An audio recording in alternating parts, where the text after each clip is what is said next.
Good evening, folks. This is Deb Delapana, and this is your Shut the Fuck Up. Yes, we are going to do a Shut the Fuck Up tonight. I simply have been inspired. So, this used to be our primary vehicle when we started out, but then as things got darker and more bleak, we had to add more gravity to our message. So we kind of backed off from this, but every once in a while, it's good to go back. So tonight, as you may have guessed, it's directed at the Republican Party because nobody deserves a shut the fuck up every night of the year but the Republican Party. Never ending. They're a never ending source of shut the fuck ups. So this one is all about this infrastructure bill here because, I don't know about where you are, but here in Massachusetts, we got a lot of shit going on there on the roads. We have a lot of bridges being repaired. We have some delays. We have pipes going in. Last week in Woburn on my way to work, they had an entire neighborhood completely blocked off because they were installing broadband. So the Republicans are benefiting from this too, because every slimy member who voted against Joe Biden's infrastructure plan is out there now touting what they're doing for their constituents, which was zero. Tommy Tuberville, a friend of ours who was holding up, let's see here, my notes say 270 military appointments because he's pissed off over the Pentagon policy of reimbursing service members for abortion services. But that's a whole nother story. We're not talking about that tonight. That's not the infrastructure bill, is it? No, sir. That's the civil rights bill. We'll get to that some other night. So Senator Tuberville said of the money coming into his state, broadband is vital for the success of our rural communities and for our entire economy. Great to see Alabama receive crucial funds to boost ongoing broadband efforts. So they're getting $1.4 billion, and he is talking about how he helped to bring that into the state. He voted against the bill. So shut the fuck up, Tommy. You're full of hooey, okay? But Tommy's not the only one, okay? Let's talk about Nancy Mace, the first woman elected to Congress from South Carolina. She is the first woman to ever be elected in the state of South Kakalaki, okay? And she shares the limelight with two winners, Tim Scott and Lindsey Graham, so she's going to be kind of on the batshit crazy side.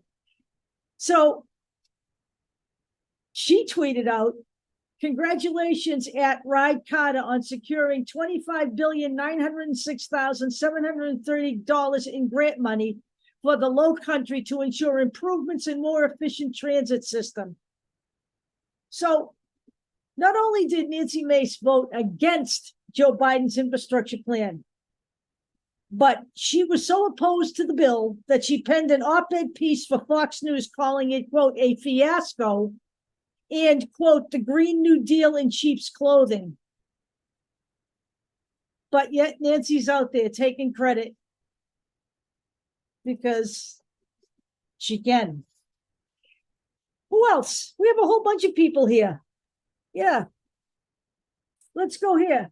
Representative Tony Gonzalez, Texas, praised an ecosystem restoration plan in his district backed by infrastructure funds. For many folks in the area, this project revives the area's storied past and deep roots. He voted against the infrastructure package, so he can shut the fuck up. He also blasted the measure, saying, quote, it will only lead to more spending for the Democrats in this flailing administration, and that the, quote, Democrat path to trillions more in spending will only make matters worse and hold our country back. Woo! Now that is some change because he was just praising it. Why? Because he wants to impress his constituents. It's re-election season. These guys have done absolutely nothing for the American people. Nothing.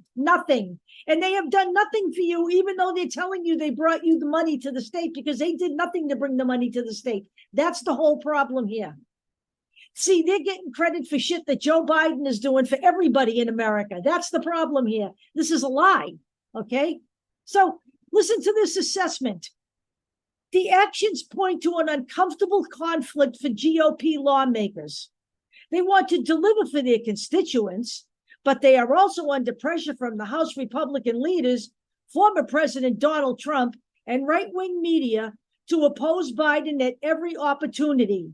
Many of these lawmakers feared primary challenges from the right if they voted for the infrastructure bill. And therein lies the crux of the problem. Okay, it is not just the fact that leadership is pressuring them to do this or do that. It is the fact that these people, even the lowly people, are not serving to serve the people. They're serving their masters above them in deference to the people they're supposed to be serving. Because if they vote for you and they vote for this bill, which is good for you, then they may have a primary challenge. Well, your job is to do what's right for the American people, regardless of whether you're going to end up with a primary challenge from your party. Am I right?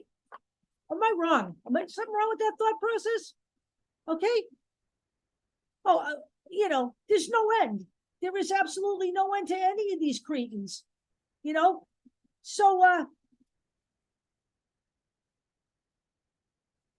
Nancy Hinton, we'll do one more. Representative Ashley Hinson talked up funding from the law that would go toward improving a lock and dam system along the upper Mississippi River, saying in a statement that she, quote, helped lead a bipartisan group of my colleagues in urging the administration to prioritize funding for these essential upgrades. We secured $829 million in federal funding to upgrade locks and dams along the upper Mississippi River, she wrote on Twitter. So she's lying because she didn't help do anything. She did sign her name to a letter along with Dick Durbin, Roy Blunt, Chuck Grassley, and Sherry Bustos, all from Illinois, asking the Biden administration in December, after the bill was passed, to officially prioritize funding for the construction. Okay? That's very true. Very true. Okay? But she is the only person that did not vote for the infrastructure plan. And she got to ride those coattails. She got a pass. She got a pass. So this is my point. This is all such a crock of shit, all of it, that it's amazing to me that people can't see this. This infrastructure plan was a bipartisan plan. I don't know how many Republicans helped to pass this, but it wasn't a whole lot. They did not contribute mightily to the passage of this bill. I would be, calling this generous to be calling it bipartisan, okay?